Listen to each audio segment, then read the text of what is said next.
Welcome to worth yards అండి. మనం చూస్తున్నటువంటి సైటు 20 గుంటల సైటు. ఇది విలేజ్కి దగ్గర సైట్ అండి. 20 గుంటలు వచ్చేది. ముందు ఐకేపీ సెంటరు ఉన్నది. ఈ నుంచి మనకి ఈ ఈ పానాది, ఈ 15 ఫీట్ల పానాదికి మనకు ఇది మొత్తం కూడా కనిపించేది. ఇది ఫస్ట్ బిట్ అండి, కాకపోతే రైతు చివరికి ఇస్తుండు సైటు. సెకండ్ బిట్ అవుతుంది. 20 గుంటల సైట్. ఇది మనకు సిద్దిపేట వెళ్ళే డబుల్ రోడ్ బిట్టు. ఇది సిద్దిపేట నుంచి ఒక 12 కిలోమీటర్ల డిస్టెన్స్లో ఉంటుందండి సైటు. ఈ సైట్కి వెళ్తున్నాము ఇప్పుడు మనం. ఈ డబల్ బీటీ రోడ్ నుంచి రెడ్ సైల్తో కూడిన సైట్కి వెళ్తున్నాము. ఇది 15 ఫీట్ల రోడ్ అండి. ఇది విలేజ్కి దగ్గర ఉంటుంది. మంచి ఫామ్ హౌస్కి కానీ చిన్న తోట కూడా పెట్టుకోవచ్చు.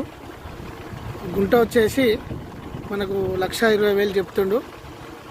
నెగిషియబుల్గా తగ్గే అవకాశం ఉంది, తగ్గుతుంది కూడా. ఇందులో డ్రిప్ సిస్టంతో మొక్కజొన్న వేయడం జరిగింది. మనం ఇప్పుడు సైట్ దగ్గరకు వచ్చినాము. 20 గుంటల సైటు. ఈ కనీలతో కూడిన సైటు 20 గుంటల సైట్ అండి.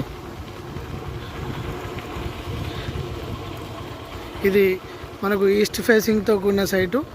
వాస్తు ప్రకారం కూడా మంచి ఫామ్ హౌస్తో కూడిన గెస్ట్ హౌస్ మనం వినియోగించుకోవచ్చు, వాడుకోవచ్చు. ప్యూర్ రెడ్ సైల్ అండి. ఇది చుట్టూ కూడా బౌండరీ ఫిక్స్ ఉన్నాయండి. ఇది 15 ఫీట్ల రోడ్డు. దీనికి ఇది నంగనూరు మండలం అండి. విలేజ్కి చాలా దగ్గర ఉంటుంది, సిద్దిపేట డిస్టిక్. ఇది 15 ఫీట్ల రోడ్తో కూడిన ఫేసింగ్తో, ఈస్ట్ ఫేసింగ్తో స్క్వేర్ బిట్ అండి. ఇది ఇద్దరు కూడా 10 గుంటలు కూడా తీసుకోవచ్చు. మంచి సైట్ అండి ఇది. సైటు